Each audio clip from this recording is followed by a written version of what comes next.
in control, we're not. But before we go any further, last week I asked everyone to take a look at the video on YouTube because Bilal sent out the link, and it was on YouTube regarding community-based participatory research with Barbara Israel. So I would just like some feedback, and I'd like to know what everyone got from that YouTube video. So feel free.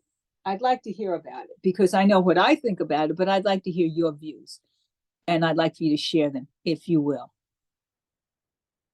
Well, I'll start it off. John Ruiz here. Well, I viewed the YouTube video, and one thing that was interesting, she pointed out, was that the professional can't live in the community's place, that the community has answers that the researchers might not have. And she also indicated that you have to develop some trust in the community and get the community involved in these research. Because they bring that everyone has something to bring to the study. Exactly. Everyone has something to bring to the study. And what they're finding is just because someone is an academician and they understand so much about people, just because they understand and know things about people doesn't necessarily mean they know about your community, your needs per se, and what the community is striving for. And we have to always keep in mind Tuskegee and that impact that it has had on research in the minority community. Okay, thank you. Thank you so much. Okay, someone else.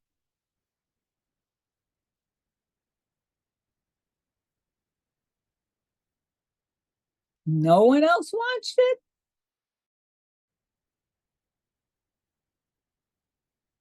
Well, I hope you did watch it, because in that tape, what she talks about is she goes back over the last 20 years, I believe, and the fact that the University of Michigan, with her program, has been working with various groups in Detroit in the community.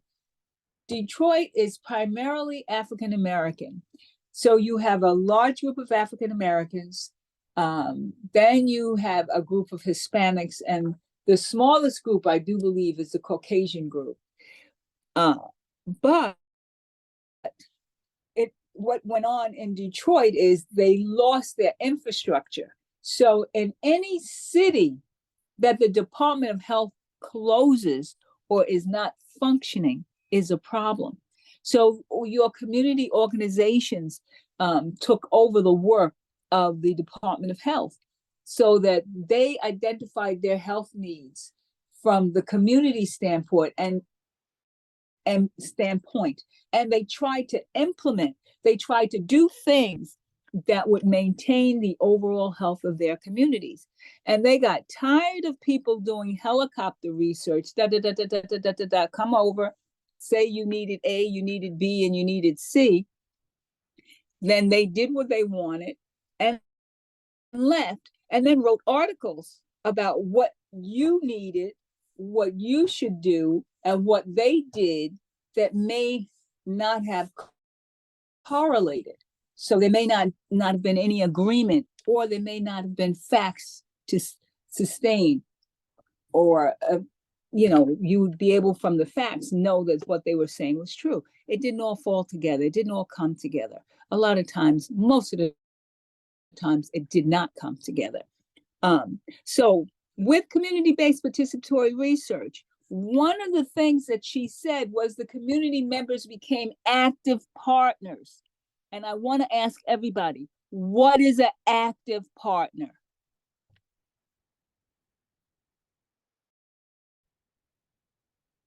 Come on, there's more people. I think is that you have to take ownership, part of the ownership in the study. You take ownership for the work. Okay. And responsibility for the work. You take ownership, you take responsibility. So ownership of the work is you sit down at the table, when you are looking at the research problem, you have input with what the research problem is. So the research problem may not necessarily be what the university think the research problem is. It could very well be something else. Okay. Or it could be something that's disguised. It could look like one thing from the outside, but from the inside, it's a totally different animal altogether. So then you take ownership, you participate. So once you decide on the surveys or how the method you're going to use, you're going to look at the question, then you're going to look at the method. Are you going to have focus group, non-focus groups? Are you going to do surveys? Who's going to do the surveys? Who's going to do the focus groups? Who's going to do the talking? Who is going to address the community? Who will we allow to address the community? If you have community people address community people, will that change the research? Will they accept the research? Will they be more than willing to participate in the research? So how do you structure? And where do you go from there? Now, with research, one of the big things with research is there's money. There's money. When you write grants, there's money. So and the question is, who gets the allocation part, and the allocation, the allocation of the money, and who controls the money, who has the final say so in spending the money. You know, what's exactly. You have to develop a process where everyone has an equal opportunity to say how that money is going to be spent, and the outcomes and the deliverables for the benefit of the community. We can't continue to have drive-by research and hello and goodbye. And exactly. Now, if you watch Barbara Israel's the tape, that she has quite a few of them. One of the outcomes from her research with the community was one of the deliverables that they weren't anticipating was a lot of people in the communities were hired. A lot of people got jobs, and they didn't anticipate community people getting jobs.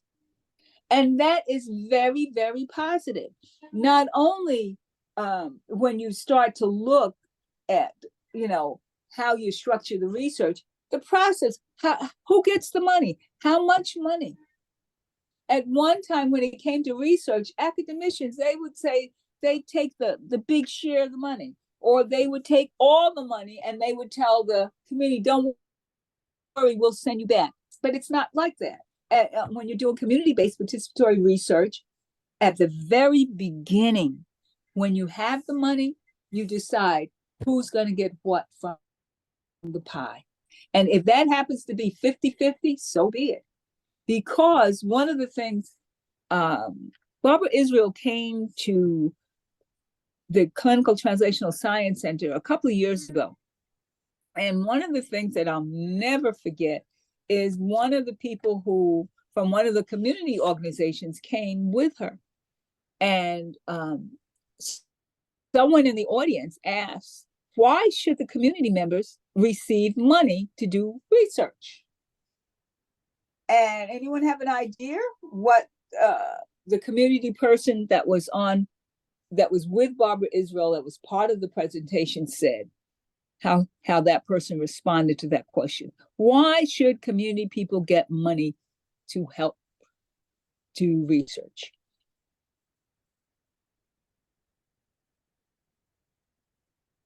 You got me on that one. Why not? I would say, why not? Exactly. What did you say? Right. It's our community. Why not? Exactly. You Right. got it. You got it. Bravo, you got it. Why not? The community should have it. Exactly. Everybody needs money. They need to support. Why shouldn't the community? They need the community to do the research. Bingo. The community, one, needs the money. Two, if it's given to the organization that they're partnering with, that organization can use the money to support the community.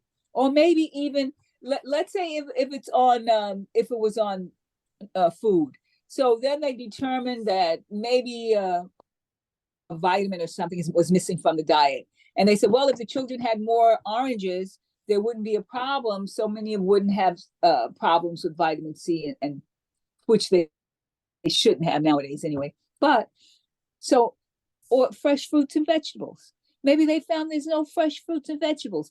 You know, this past after the COVID, I cannot tell you how many food pantries ran out of fresh fruits and vegetables. How many food pantries do not have oranges, do not give out oranges, do not give out apples. I can't tell you how many. So you know what? We used to be able to give the people like collard greens and kale and cabbages, but we don't have enough money to purchase fresh fruits and vegetables. They're so expensive. So if you're doing a research with a community organization that has a pantry and they need the money to buy fruits and vegetables for the people on their food pantry line, why not? And if you do research and determine, oh my gosh, we have no place to buy fruits and vegetables. You just imagine, when I was a kid, you bought apples by the bag. So it was $1 a bag. Now it's $1 a pound. Do you know how many apples? It's $1.29, $1.79, $2.99 for a pound of apples. You know how many, if they're big apples, you know how many apples are in a pound? You can get 3 apples for a pound. 4 apples is 1 pound, and it's $3 or $4. It's $1 an apple, depending. So I said all of that to say the community needs the money to support its work just like the academician does. And if they partner, it'll have a profound impact. And what do I mean by profound impact? If the community partners with the research, that means the implementation or the byproduct of that research, which should help restore and or maintain the health of community members, should be evident. Because the community members are so happy to do it, so happy to be involved, and so happy to get the rest of the community involved. We should see it. When you lock community people out and do a research, who said that information is going to reach the people that need it? There's a big possibility that it won't. Big possibility. So, anyone have any questions about that? But I'm glad. I am glad. Okay, so now what I'm going to do is I'm going to ask Jessie. She's going to put on a video, and we're going to watch that video today. And we'll talk about it after, because I'm going to give you a little assignment. I want you to get back to me. Okay? Okay. All right. Thank you. All right. Thank you, Jessie. Lula,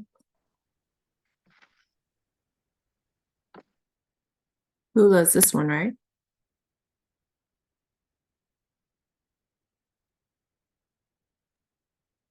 Okay, let me see. Oh, you got to show it on your screen. It's here. Okay. Agnes, because I won't be able to see it while I'm in this screening mode. So I want to talk today about something called Photovoice. Yeah, that's it. You have all, actually, let me stop sharing for a second, because I want to say this to the group. You may have seen and heard in the news how very susceptible we are to policy changes, and how policy can really shape our society, frankly, and certainly our health. But a lot of times communities have trouble finding a way to get their voice into policy. And I think you're seeing that now with the election, with the voter suppression. The policies can get away from us without the community having a way to do it. And Photovoice was actually invented so that community members could find a path to have their voice represented in policy. So I'm going to talk about that today, a very timely lecture, I must say. So let me start by just saying that over time, policy has, wait, I don't think I'm sharing, right? Am I sharing? Let me make sure I am. Oh, not yet. Not yet, okay. And now I am, okay. So, over time, policy has actually been one of our most powerful levers. So tobacco policy, alcohol policy, food policy, those have really made huge, they have always for many times, over time, been the most powerful ways to help people have the best possible health. And they do that through these five main categories: financing, payment, organization, regulation, and persuasion. But in general, for example, tobacco, when we made smoking illegal in restaurants, and I'm going to show some old pictures of stuff you haven't seen for a long time. For some people on this call, it will be familiar, but for the young people, we used to be able to smoke in restaurants. We used to be able to smoke in hospitals, classrooms. It was crazy. It's not like anything that you could imagine now, since we don't smoke anywhere anymore. And similarly, when health and hospital, when the federal government started paying for breast cancer screening, we had more screening because insurance would cover it. So these types of things end up really being powerful levers.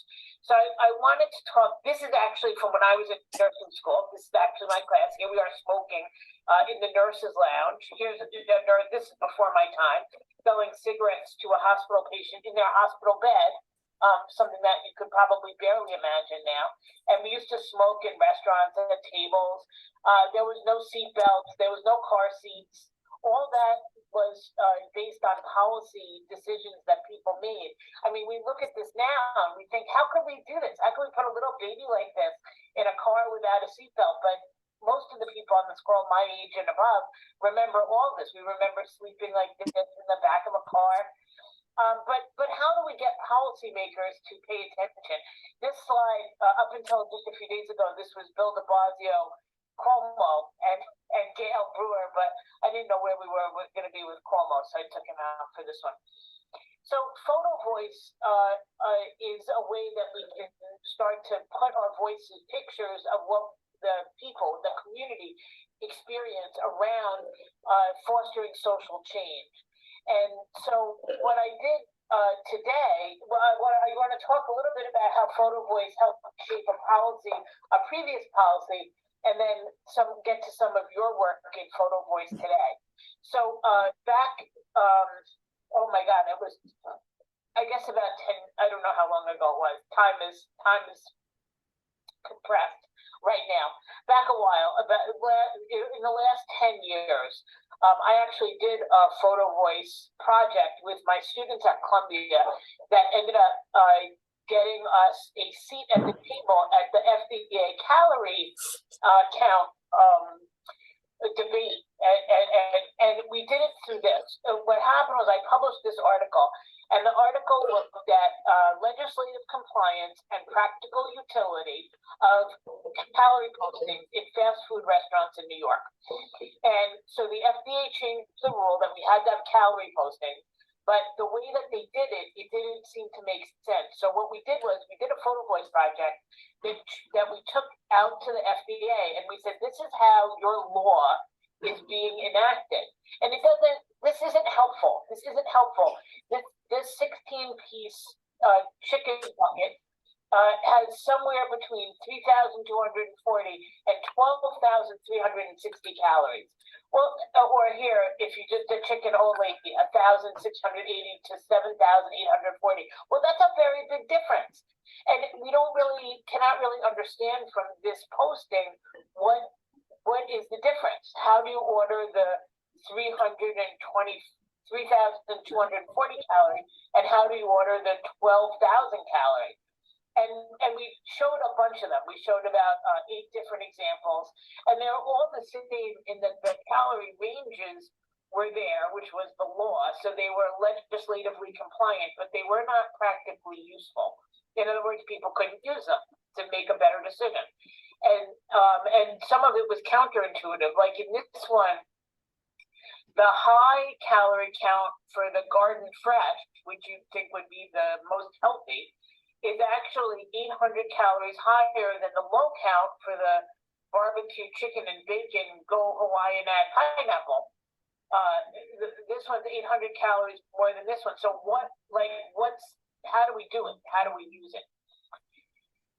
And so I won't go through all of them, but we devised a system that actually solved the problem. So the problem here is the solution lies in a couple of different things. One of them is that the dashes were not helpful, and we advocated, which is what you actually have now in New York, we advocated for a slash mark. So this is what it used to be. If you go into Dunkin' Donuts now, actually, it'll say, well, now they have some electronic ones, but right after this was done, it would say 350, 500, 720, and it would be ham, bacon, sausage. Ham 350, bacon 500, sausage 720. But what we needed was all of the products in the same order and then slashes, and it doesn't take up that much more room, but at least you know what to do. If you want the lowest one, you order ham, and if you want the highest one, you order sausage of the calories. Here's the other way that they did it, where you could actually choose it, and it will calculate. See, now they went to slashes. So this one's ham at 530 and bacon at 560. So we did that, and then we did a similar type of, we thought through a similar type of process looking at diversifying the workforce. And we looked at contiguous states in the same time period and thought about what rules they had in place. I think I didn't put the graph in, but what rules they had in place to help the workforce be diverse, legal. What were the policies? So the policies ranged from having like a state level work group about workforce diversity. And I know this group knows this very well, but we were making the argument that a diverse workforce can take better care of a diverse population. That we need providers who look like the people who they're caring for, who maybe even come from the community in which they're providing care, and that would really help us improve health. So we looked at states with and without those types of laws to see what type of thing really helped to recruit minorities into healthcare professions. So again, just an illustration of the power that some of these policies can have. So what we did was we took the Photovoice, a few from last time, a few great examples from last time, and then I used the ones that you have, and I grouped them by the type of policy that they might suggest. And I want to think about the ways that we could turn that into the voice of the community in health policy. So I know Francie is on the call, and I used hers from the last time and again from this time, and I have to move this thing here. So this was a policy that, pardon me, that we should have made, but we didn't. And that was a policy around masking, a public health policy around masking. This, because we want to talk about the fact that Francie, you're on the call. Do you want to say anything about this? Oh, yeah, thanks. Great to hear you, Dr. Cohn. Hi, everyone. Yeah, I this moment in time, I thought, wow, this speaks to me. It's an action. It really walks the talk, pardon the pun, and it demonstrates how everyone can really glide forward in sync with the unified conception around a life-saving tool. Yeah, exactly. And so we had a few, thank you for that. So visually, everyone's walking in the same direction. The masking can bring us all forward, but we wanted to talk about the fact that our health is dependent on other people's health. And again, other people had talked about masking as an empowerment activity, making masks, giving away masks, and wearing masks. And so that would suggest a policy, a state level or federal policy. In this case, it would be state level because the feds apparently do not have jurisdiction about masking. And again, many people in the last section talked about policies that we could have around masking, a national mandate, a way that we can begin to heal collectively and caring for one another. This actually hit a few of the policy levers, right? Like it hit organization. I'm hopeful it would be great if it hit regulation and it hit persuasion. Because we could use all of those to ask people to mask up, and if we had masked up, I think we would have had a very different outcome. Sadly, from where we are, some deaths could have been prevented, and that is a very sad thing for public health officials to try to even say. Our societal structure around smoking has changed. It used to be the smokers had the upper hand, and now it's now smoking is pardon me, I'm so sorry, is considered to be something that you have to take outside, that people can frown. But if you lit up a cigarette in your workplace now and leave inside, it would be very surprising to people. So we've really changed our orientation around smoking. I wanted to move now to thinking about some of the work that you did, and so I've incorporated it here into this. And I'd like maybe for you to think about a little bit about since we were talking about workplace culture. I was wondering, Kennedy, if you could speak a little bit about this submission. Yes, of course. Yeah, so seeing that we had this assignment, of Photovoice, something I've done before throughout my public health education, this kind of surprised me when I saw it for the first time, and I walk by it very often. This is actually at my workplace, and it really caught my eye that it's something that it kind of to see how the workplace adapts to the current time, to the pandemic, and kind of seeing how important it is to practice safety, hygiene, and cleanliness. And so that's the reason why I chose this particular object or picture as the main emphasis of the Photovoice. Yeah. So in that case, this would be actually like persuasion, possibly regulation, and also organization. It has a couple of the principles in it, and it would really help, actually. It would really help as we go through. I mean, one of the things that we realize now is that many cases of the flu have been prevented because we've been more careful about hand washing and wiping down surfaces and stuff like that. So we could have, people be healthier in these ways overall. But yes, I agree with you that you're pleased that the safety measures are being taken, on your behalf, and that people are caring for you in this way. So I thought that was really interesting. So here's a policy, thinking about a policy again. Policy around cleaning, financial, there's a social, cultural aspect to it. We could have a national mandate, and again, caring for one another. This is a wordle about kind of how people are feeling during the pandemic, and so Photovoice has an aspect that tries to get at how we feel, and what people are talking about, and what people are trying to, how we grow in this moment together. And I wanted to talk about it because this particular submission gave me a lot to think about, and in fact, I think it spawned some additional work that I hope to be doing with this group. I see that Jewel Jones, I think, did join the call. This particular thing, is that the case? Is she on? Yes, I'm here. Yes, I'm here. Oh, great.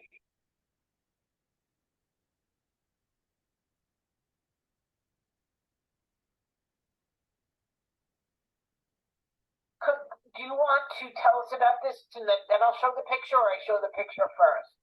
Amazing. This was amazing. Oh, whatever makes sense to you. So I actually, there it is. Yeah, I actually live in East Harlem. This is a photo of a statue of J. Marion Sims. We spoke about him earlier, everybody. He's known as the father of modern gynecology. What people don't know about this individual is that he actually experimented on enslaved African American women. This is during the 19th century. This is way back. So he did experimentation on these 3 women in particular. I can tell you their names. And without anesthesia. And he did multiple experiments on these 3 enslaved women. So there's this statue that appears on 5th Avenue and 103rd Street, not far from where I live.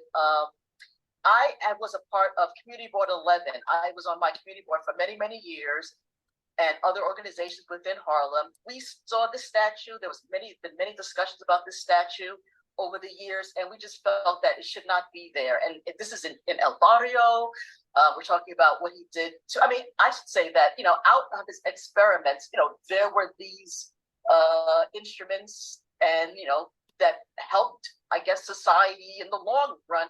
But it's just the fact that he experimented on these women without their consent. Obviously, these were enslaved Black women, and again, and then I have to say this, that at that time there was the belief that we could have multiple experiments because Black people, their nerve endings were different than others, and they can endure pain. And there were these thoughts that I think exist to this day still, that Black people have their nerve endings, they don't experience pain as others do. So anyway, we many people got together. The statue is no longer there. The picture I took, this is what it appears at the moment.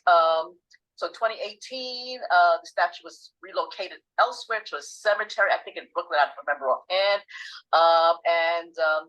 Now this is to be continued because this little piece here is what you see now. And basically, this is to be continued because what's going to happen, there's going to be something else placed there. And I was part of a kind of like a public forum where artists were spoke about what they would want there. So Black and Latino artists. And I don't think there has been an artist chosen yet, but the pandemic hit and things happened. But so this is a to be continued story about what collectively we did within the area there in East Harlem. Yeah, and so what Lula May doesn't know is that there, and maybe you may have seen this also, there was a play done off Broadway 2 years ago called Behind the Sheet, which won a Critics' Choice Award. And it's about this experimentation, this development of the tools and the real abuse that took place. And so a couple of years ago, the CTSC did a production, like a staged reading of Miss Evers' Boys, which is about the Tuskegee experiment, quote unquote experiment. But now I would love to think about the ways that we could participate in a staged reading of this show, which is now not, I saw it 3 times. And they also had a panel, a talkback panel with the author of Medical Apartheid and the playwright. Yes. And so I'm wondering, it made me wonder whether we could do a staged reading of this as you decide and perhaps announce the artist whose work will replace that we could connect it then back to our community, back to medical experimentation, back to, kind of what we are doing now to never let this type of thing happen again, and also involve the community in this production. So this really thrilled me, this reflection of the moment that we're in, this giving voice to what has happened in the past, and thinking about how we can go forward in the future with something that will really work to both educate and empower the community, and also help us remember the actual things that happened. So I don't know, Lula May, what you think about that. I think that's terrific. I think it's a great idea. I'm humbled. I don't want to cry, but I think it's great. I really think that's very powerful, and it's something that this is right for the right time. It's for now. I like it. And Jewel, we hope you'll help us connect it. Oh, go ahead. I definitely will be part of this. Thank you so much. And Harriet Washington, actually, we had that book, American Medical Apartheid. So everybody should read that. Yes. So I would definitely be a part of this. Thank you so much. Sorry, Lula, did you want to add? No, I'm just thinking, my mind is going so, I'm just thinking how to, like, for the next steps. So we'll have to start thinking about the next steps and the planning. But I think it's so very important. Read Medical Apartheid. Okay, I have it. I have it. So I think we can, there you go. Oh, she has it. Yeah. So, I think there's a lot that we could do around this, and then it cycles back to bringing the attention back to policymakers and thinking about how we reflect our past and our future. So I'll move on from there, but I think some of this can be incredibly powerful, just in terms of how we write or do not rewrite history and how we remember. And I'm going to talk more at the end of this about how we remember COVID, because some of this work will have to do with how we honor people who have been lost, and how we honor kind of what happened to us as a society. So Diana, I don't know if you are on and you can give us a little bit about your history here with this trajectory that you had. Yes, I'm here. So these images represent things that I really remember about my experience during hospitalization and during how I wound up on using this type of equipment at that place when COVID hit. So in the first image, it's an image of a double extended oxygen line, right? My story with COVID, I presented symptoms that they had not identified as COVID-related symptoms. So that was in March. I became ill enough to wind up in a hospital in April. But part of that journey was there was no tests available. I had spoken to medical folks about going to emergency. They were like, you don't have shortness of breath, don't come. And so following the instructions and what was out there and in my community, I progressively became sicker. And so when I got to the hospital, you're basically tethered to the oxygen line. Thankfully, I wasn't on a ventilator, but in order to move around the room, they had to give me this, like, 2 oxygen lines together. And I just really thought about how I was not able to move freely, and if I was separated from this, my breath is compromised, so my life is compromised. So, but before I could come home, the nurse came in and was like, here's the peak oxygen meter, you need to blow into this 10 times 1500, and that was it. And I wasn't taught how to use it properly. I was trying to do it, but I couldn't, because my particular experience with COVID left me with double pneumonia. They didn't tell me that. And I was subsequently discharged with this peak flow meter, again with those instructions. And the person who taught me how to use it was a physical therapist who worked with me to help me regain lung function. And so much of my experience highlighted for me the disparities in healthcare, how I was treated as a Black woman in the hospital, how in this community, folks have access to healthcare, how you have access to recovery. So even for me, I came home doing a lot of advocacy for support. Even I was discharged without services and basically dumped. So it carries a lot for me in terms of how folks of color are treated and have been treated during this time. And a large part of the conversation is about the numbers of people that died, but there are a lot of us who did not die, but are still dealing with the impact of COVID. So those 3 when I see those images or think about it, it speaks to that experience.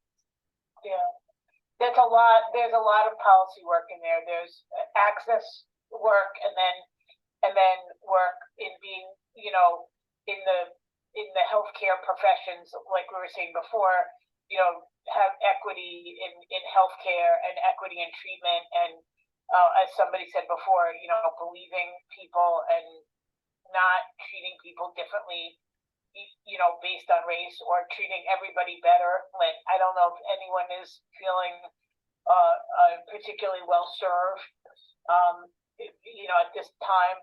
But I think it's really a great, you know, it brings up a lot of these policy issues, a lot of them around regulation, around access, around payment. And you know, and the truth is that when we don't pay for healthcare as a society, when we leave it to individuals, we end up paying, society ends up paying even more. All of our health depends on everyone's health. We are only as healthy as the least healthy people here, and so, you know, we have to really take care of everyone to keep us all healthy. I think we're the last nation to develop a universal healthcare, you know, access policy. So it is really something that I think we didn't get it right in the development of this. And I have a lot of reasons for that, but go ahead, Lula. If I could just add, I'm sorry, this is Diane again. If I could just add, sure. Connecting this and all that you shared with what we just saw in terms of the in reference in the book about apartheid, it even makes me think about how folks are approaching the vaccine and the folks of color, because for many people who are saying no to the vaccine, or who are even getting the vaccine, but sort of as a, I'm doing it, although I'm not comfortable doing it, is about that treatment of Black people in the medical community, that medical apartheid piece. So I had a call with the National Institutes of Health yesterday, and they keep on using vaccine hesitancy, and I was like, you know, let's think about that, because there's a lot of good reasons behind it. It's not like just hesitancy. It's a you know, it stems from and comes as a result of many years. It's a desire to more carefully examine, for good reason, this vaccine. And so even though I think everyone should take it, I'm a vaccinator. You know, I've got my family's vaccinated, my dad is, I am. But I think, you know, it's not, I think we have to be more thoughtful about that. You know, and similarly with other, you know, kind of expressions or the way we frame things. To a lot of good thoughts. Here's one about, I don't know if this person is on Lamia. Let me see. I don't know if I saw her. May I share something? Yeah. Oh. Do you want to say a little bit about what you sent in? Yeah, sure.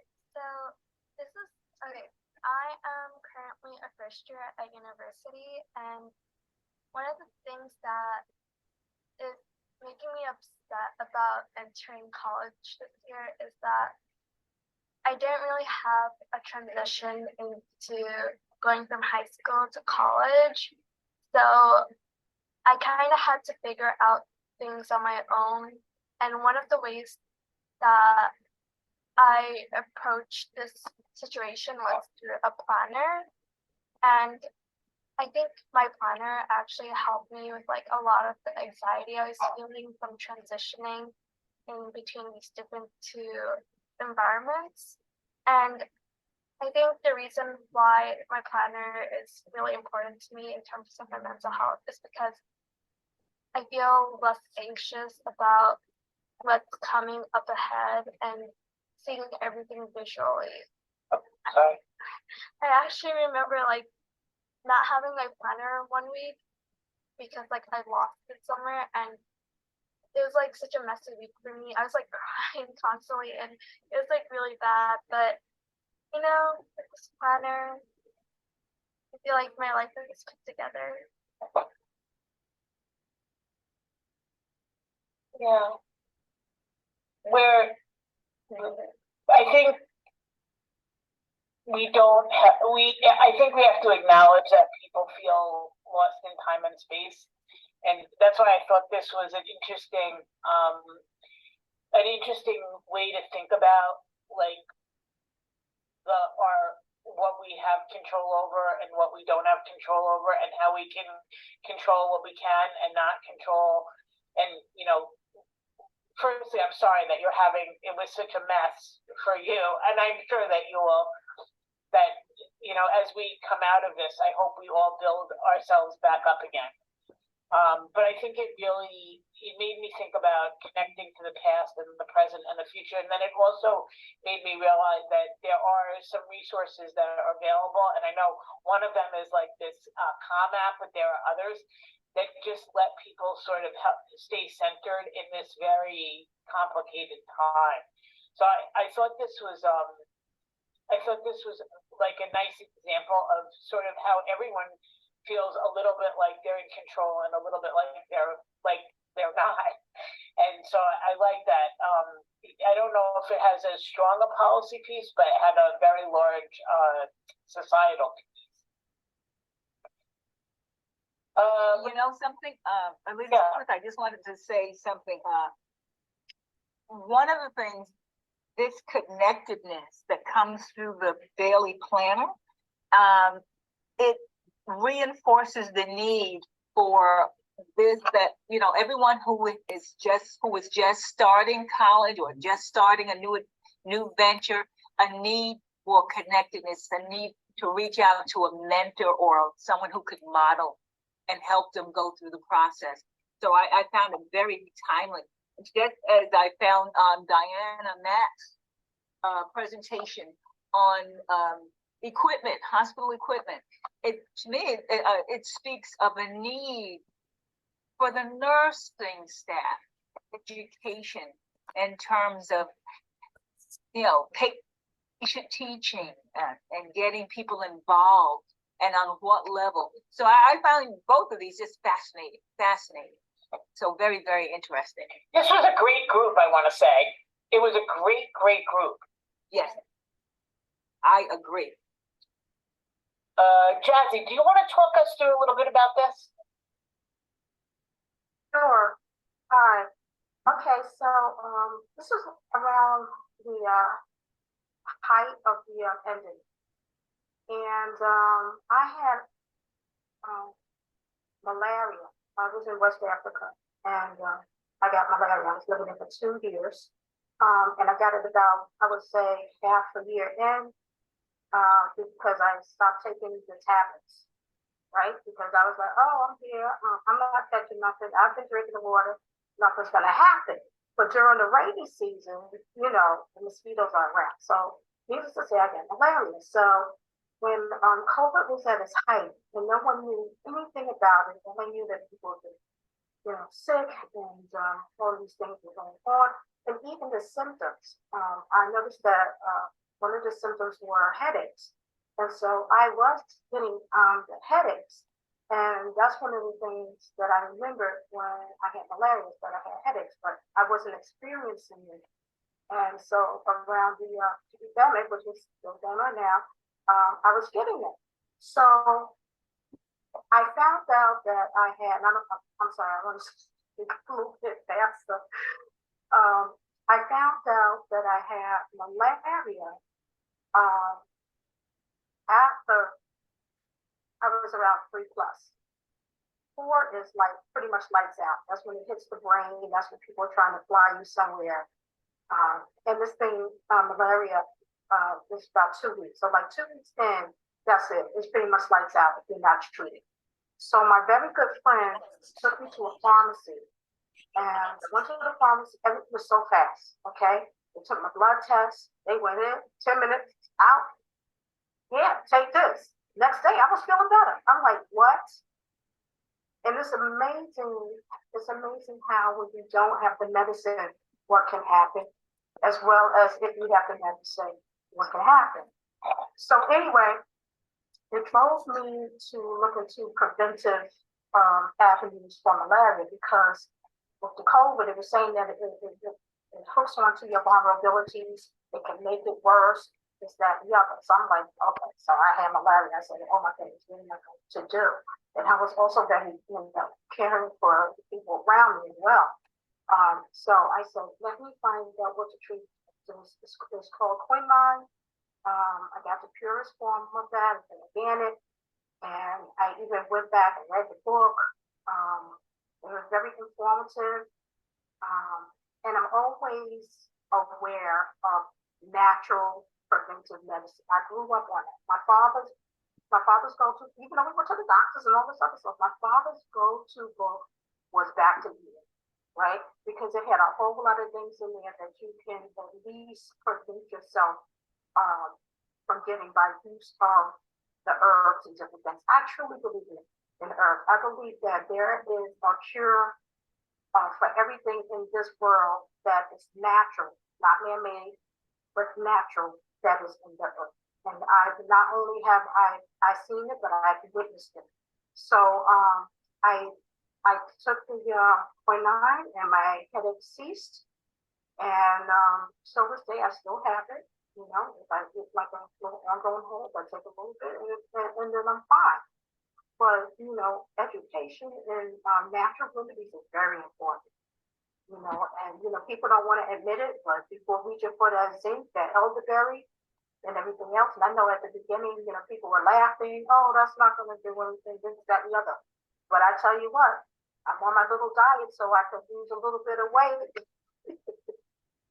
So I can, because I'm overweight, just everything helps. So that's my, that was my story on how I came to going back to treating myself for malaria and how I believe that it helped you. So I wanted to just, so this is a really interesting, kind of example and story, and thinking about it. So I've been a nurse practitioner for something like 35 years or some crazy long number. And I don't know, we can't endorse things that aren't like tested, but from my experience, I understand that this is not this story is very unusual, but a story is that people bring all types of different types of holistic medicines and treatments, time-tested treatments. And so one of the things I wanted to bring up here was that we could use and should have a way of better understanding these treatments, because the typical fallback answer is that it's not been FDA tested, but none of these will ever be FDA tested because there's not money in testing quinine or green tea. Well, sometimes green tea, but some of these other things. And very often people do report that it does relieve their symptoms, cure their disease, not all of them. And it would be so good to have a way that we could endorse some of these, because I think many of them really do help and people are truly helped by them. But it's often a kind of a wild west of what we can suggest or endorse or support. And so I do like to hear these stories, and I think that they're important. And I wish we had better ways of disseminating information about them in ways that could really help people make good decisions about what will work for them. Oh, and this should have been grouped with the study one. Pardon me. I think I thought I was grouping the organization ones together. But this is another example of thinking about the way our brain on COVID, kind of how we are working together, how we are working in the way that we can. So I think I see Maria is on the call. I'm sorry to have something right in the middle, but Maria, do you want to say a few words about this? Hi, I think there's something similar to the one before me, but all I have to add is that last year was really challenging for all, I think, but you have to empower yourself and make everything possible, because if you believe that you can, you will. So I think that's applied to any situation that you are going through. And that's what's happened to me between the last year and this year. But I think that all you have to do is empower yourself, believe that you can, and do it. Yeah, no, and that's great. And we see people kind of organizing, as we said, organizing themselves externally and internally to, you know, in an effort to control kind of what they can. A number of the submissions dealt with ways that we can keep ourselves healthy. And here, both for this and the ones of self-organization, I wonder whether there's a place for some type of voucher or incentive or something that we can help people with, because so many people had to transfer their work and their workouts to their homes. It made me wonder if there was some type of policy intervention that could be helpful here, like rebates of some kind or deductions, tax deductions, if you had to move your exercise or your office into your home. So I think the next few deal with how to keep yourself healthy during COVID. And sometimes employers do get like incentives for if their employees join a gym and things like that. So it made me think about that too. So is this person Jaracia on the line? Yes, I'm here. Thank you. Yes, exactly. Yeah, I would get reimbursed from the gym, and obviously, working out from home, doing Zoom workouts. So I just put this together. I'm trying to still stay active, you know, when I'm home. And I guess going back to like some of the like the organizations that my previous people have, like the mental health.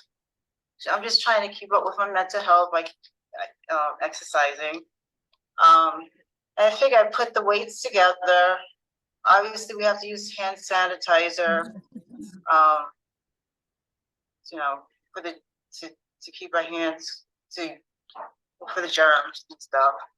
And I put a thermometer there because everywhere we go now to the doctor's office, they have to take a temperature. So I said, let me stick that in there. Even now with the gyms being open, I guess I have not gone to the gym, but they take your temperature. And then the mask on top of that, put the mask on there because even if you work out outside, you should wear a mask. Just have to stay 6 feet away from people. Just trying to stay active.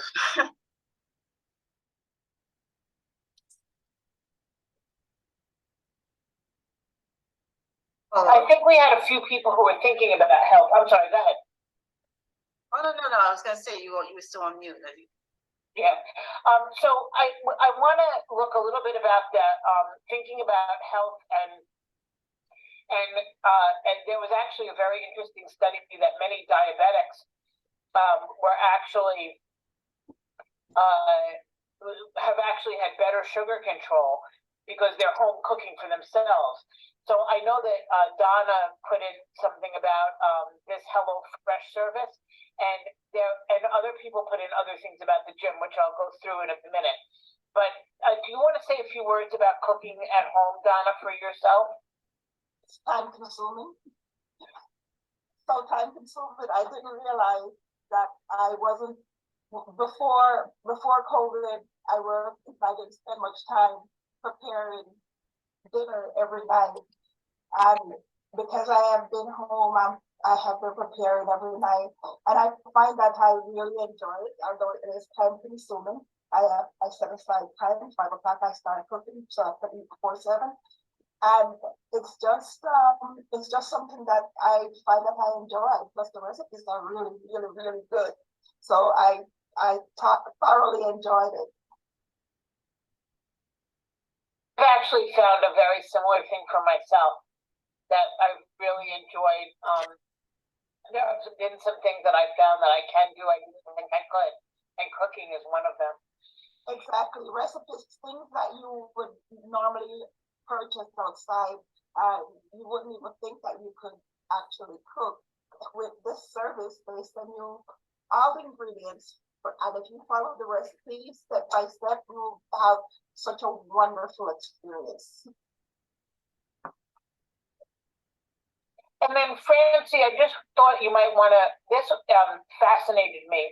If you can take us through it just a little bit. And then we'll wrap up with the food insecurity, which I do think we need significant public policy work in. Oh, definitely. Yes, thank you, Dr. Cohn. This site on the street captured my imagination because I thought so many of the people who were indeed showcasing their wares for purchase in the midst of a global pandemic, each of them were transformed into entrepreneurs. So the impact of the pandemic was clearly on their bottom line. It completely transformed the way they needed to organize their lives. Indeed, the way they would exchange, benefit, and bargain within the community for goods sold with minimum regulation. And the persuasion piece is the fact that they have all come together from tens of thousands of miles away to meet again in the same spot to reflect a shared ancestry, the identification, the self-identification of each person on the street, perceiving what the other community member is selling, is bringing them together, bringing them back from whence they came, and taking a pandemic twirl and absolutely spinning it on its head and bringing an opportunity for sharing, for mutual benefit, and for a unique experience that I dare say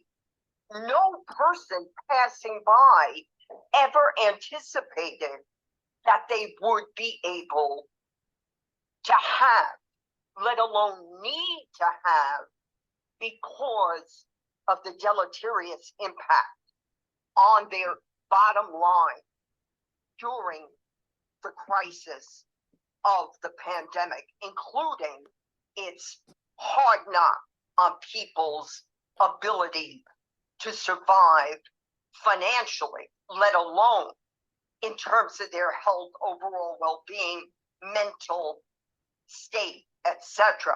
So I absolutely was bedazzled by the breadth of the ability, the resourcefulness of each individual who transformed himself and herself into something well beyond a pedestrian street peddler, into a purveyor of a community shared, true communal experience. They brought their world to the street.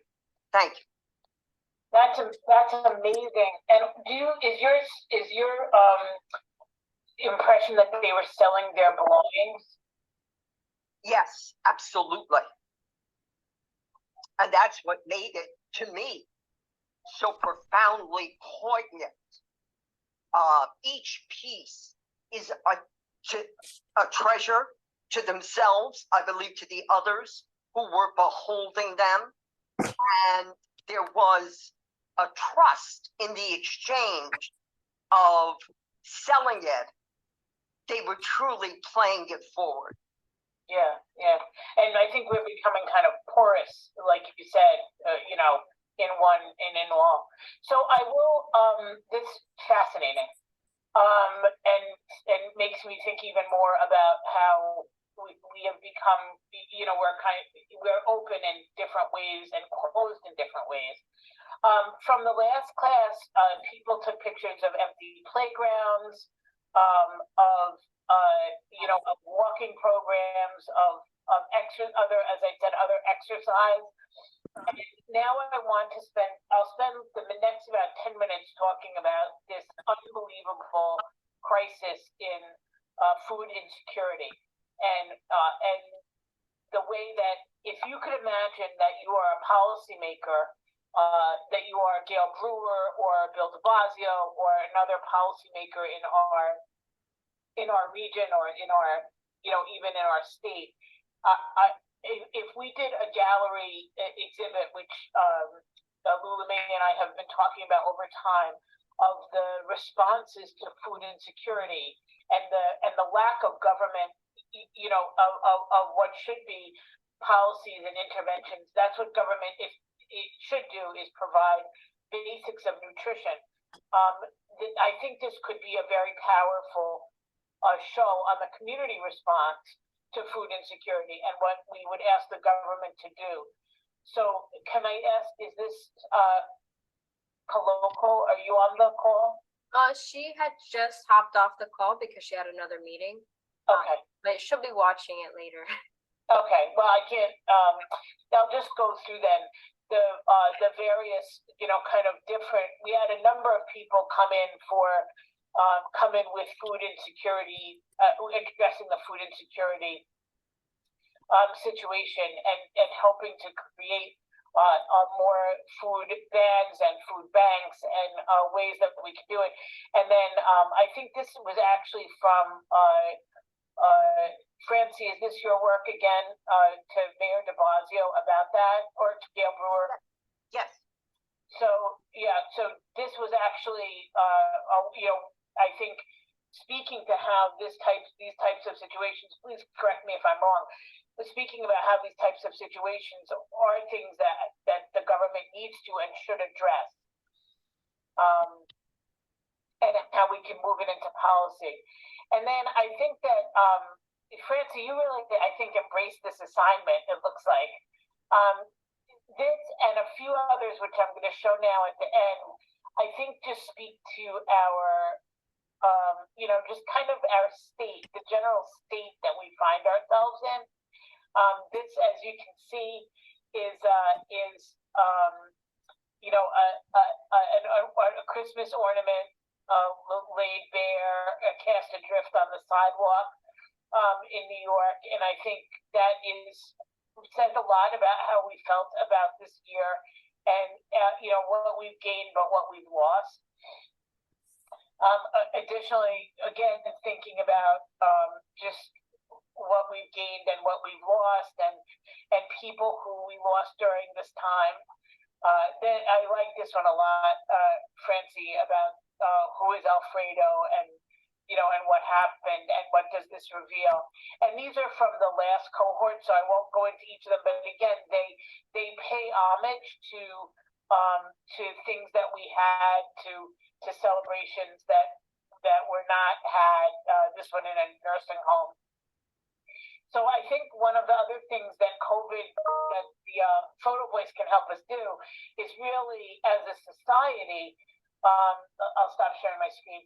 As a society, I think it can help us remember this time, like 9/11 did.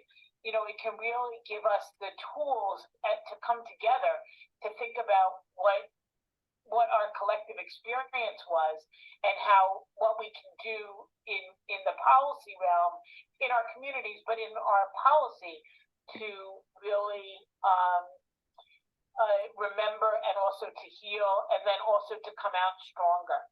So that is what this class thought about COVID and some of the ways that Photovoice can be used.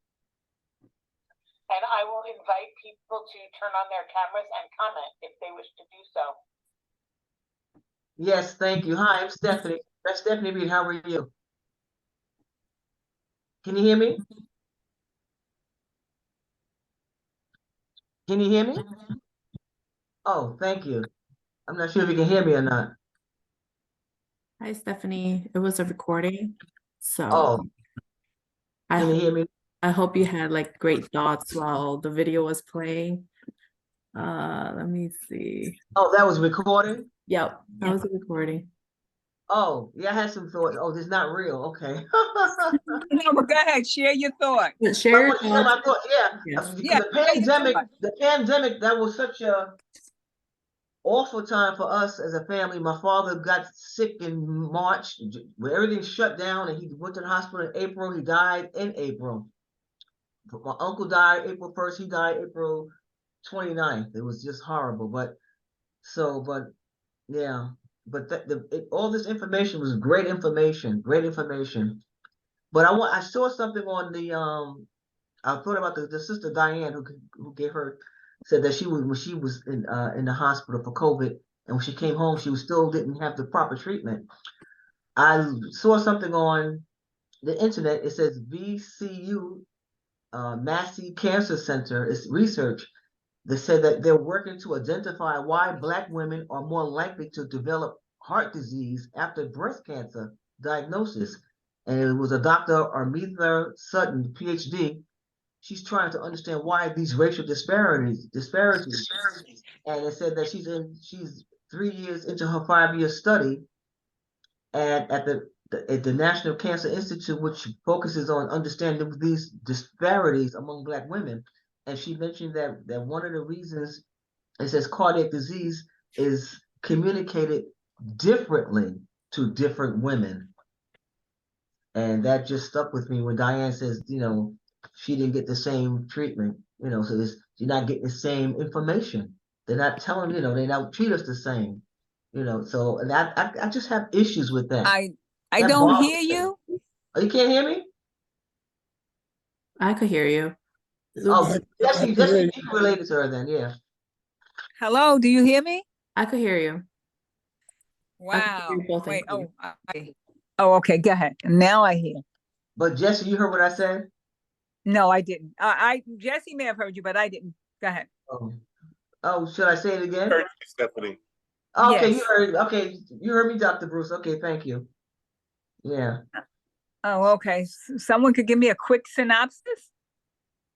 My phone went on mute for some reason. Oh, I was saying that I was reading commenting about Diane, the sister Diane, who said that when she had COVID and came home, she still wasn't treated the way she should have been treated.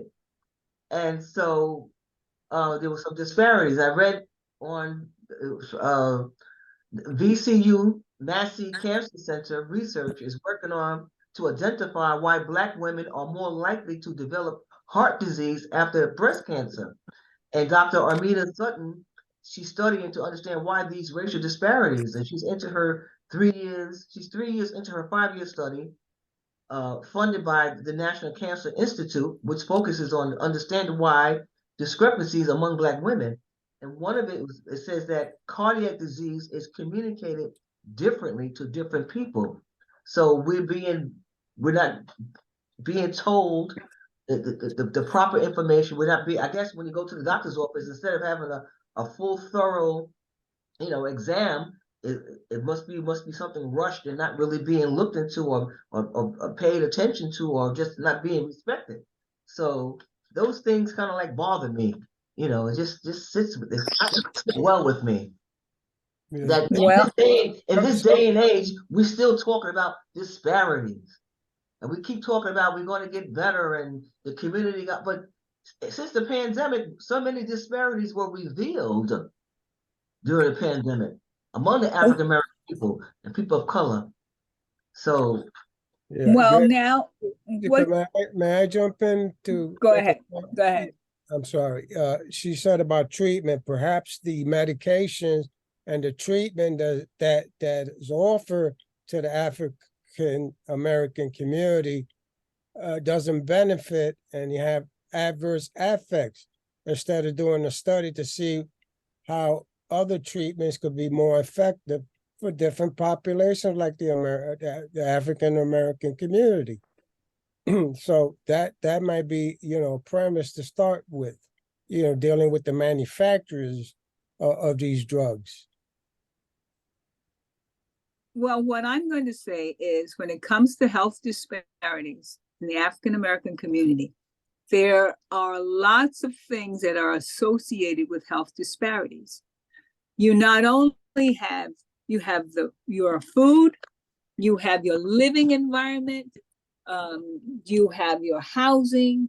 And when I'm saying living environment, the stress, even living in certain places where you have a lot of air pollution, increases the propensity to develop certain disorders. So it's not like an isolated incident. So what we have to do is look at all the components. So you look at environmental, you look at what's going on inside of the home, you look at the cement outside on the sidewalks. It seems insignificant, but everything around us impacts our health. So when it comes to social determinants of health, and when it comes to what's going on in our communities, there's a lot of work that needs to be done. And I think the other part of it is that we, meaning African American people, we have to be proactive about our health, which means little things. And I'll give you an example. And then I'm going to tell you what I want you guys to do. This is a little thing. I ride the subways when I come to work. And when I ride the subway coming to work, one of the things that annoys me beyond measure is they have this like a video. It's a video clip that plays over and over many, many times. And it may be on various things, but they usually show snacks. And so they make these awful snacks for kids that the sugar content is much too high, but they make it all look innocent and like it's so much fun. So they, for example, they'll take a brownie, a chocolate brownie, and put a Hershey's bar on top of it and add marshmallow on top of that, give it marshmallow eyes and let's say candy corn ears, and pop it in the microwave, and all on top of a brownie or all on top of a cookie. And now you have this really soft, gooey dessert. But for our communities and for our children, we don't need that type of commercial. And if you're on the subway, you will see them. They pop up.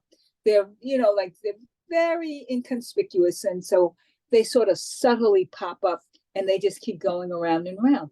But that's the type of thing that will grab a child's attention. So they'll go home and they're not going to want an apple or an orange. Hey, I don't want it. They want the ooey gooey chocolate cookie or brownie that's loaded with caramel and cotton candy and marshmallows. Exactly. But even things like, what's on display at your bodega on the eye level of a child? Is it fruits and nuts and things like that? Or is it the latest Doritos? Is it the latest chip? From that hot chip that the kids were eating, it was so hot and the kids were binging on them. So some children actually got holes in their guts from those chips. They got very ill. So what I'm going to say is, when it comes to health disparities and from what going on in our communities, lots of research needs to be done, but we, meaning the community, needs to be at the table, because it's best done in terms of community-based participatory research, because as community members, we or the community can get the results, can make an impact in their communities. And that's all we're about. That's all we're doing. And that's most important. Yeah. So I thank all of you. I thank you. What I'm going to ask after today's class, because I think you're using a Photovoice and knowing how to do it is extremely important. What I'm going to do, Jessie sent you the follow-up sessions. So today we did the follow-up session from the first one that Dr. Cohn did. So she's going to send you Dr. Cohen's first session. I want all of you to look at it, and I want you to do a Photovoice. Send it to me. What I'm going to do is just work on it a little bit and send it to Elizabeth and have her look at it. because I think your voice is so important. And this will help you when you start writing grants for awards. I think it's important, and I think it's very, very powerful. Your voice is powerful, and we can never, we can't forget that. You and I have to use our voice in a powerful way to do what needs to be done. And that is to voice our health concerns. It's one thing when a researcher says, like Dr. Aletha, and I know her as a matter of fact, very nice woman. And she took this class with me years ago. And it's very, very powerful when a researcher is doing research on a health disparity about cardiovascular disease in African-American women's post cancer care or post chemo. Excellent. All that's really good. But what happens with the information? What happens after the research is done? How many community people are involved in that whole process? It's one thing when the community gives the information. Now, what's the next part? How do we implement it? What's the process for the community in terms of implementation? And that's what the Detroit with Barbara Israel, the community organizations out there were so powerful in implementing the research results and carrying them on 20